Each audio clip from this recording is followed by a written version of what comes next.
In this video, I'm going to demonstrate how to work the joining cuff section in the Walter hat. At this point, your project should look a little something like this. I have this pink yarn, which is our provisional cast on. If you look really closely, I have a thin orange yarn, which is our lifeline that we placed in the first row of the contrast colored cuff, which I did in yellow. We then switched to our main color and worked the turning round, and then worked the ostrich stitch pattern to the specified length. Now you might have noticed that the ostrich stitch pattern is a little longer than our cuff section. So to make sure that you have the right measurements for both, what I like to do is flip that cuff, the inside of the hat, and then hold the stitches of the contrasting color together with your main color, just like this, and then measure the hat so far. And what I'm looking for is to make sure that that main color cups around the contrasting color and the contrast color isn't flipping out and peeking out at all. So unflip that out. Now for this step, you're going to need a spare set of needles. It doesn't matter the size or length of needles, just as long as the needle size, the girth of the actual needle, is the same size or smaller than the needle that you're working with. I'm going to set that aside. Now the pattern goes on to read, unravel the provisional cast on and place the live stitches on the spare needle. This is where the lifeline comes in handy. Let me show you how to do that. If you remember when we did our provisional cast on, we left a nice long tail so we knew which side to unravel it. Sometimes this takes just a little bit of picking. Unravel my crochet chain, and when you pull that yarn, it should simply unravel. Once we get to our live stitches, you can see they start to unravel from our cast on, and we have this lifeline which has them all suspended.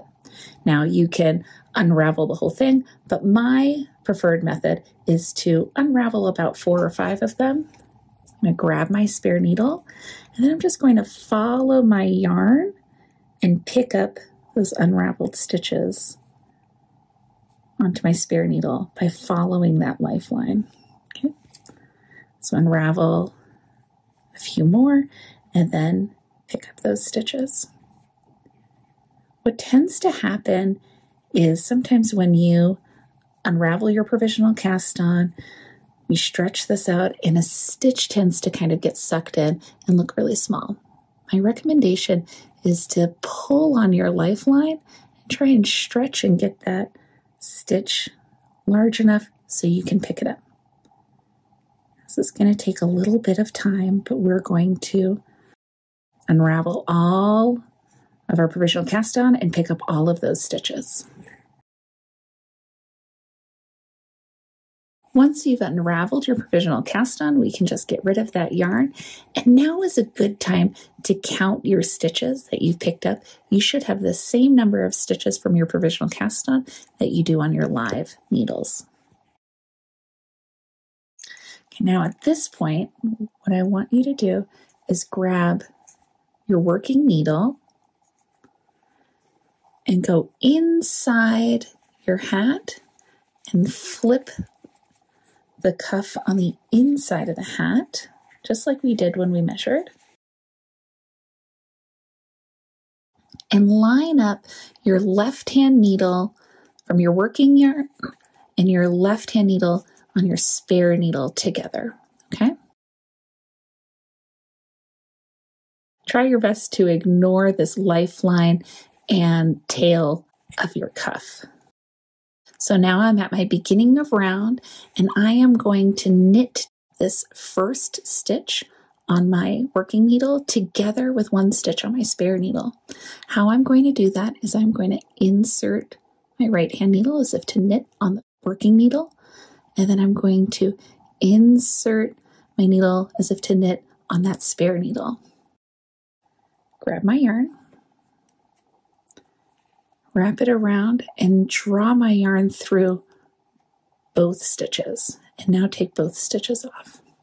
Once again, stab that front needle, stab that back needle, wrap, and bring through.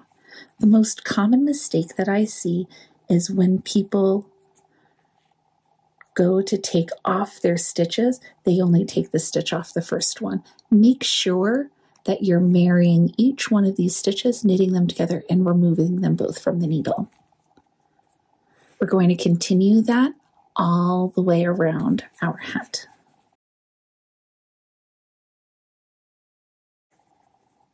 And once I knit that last stitch,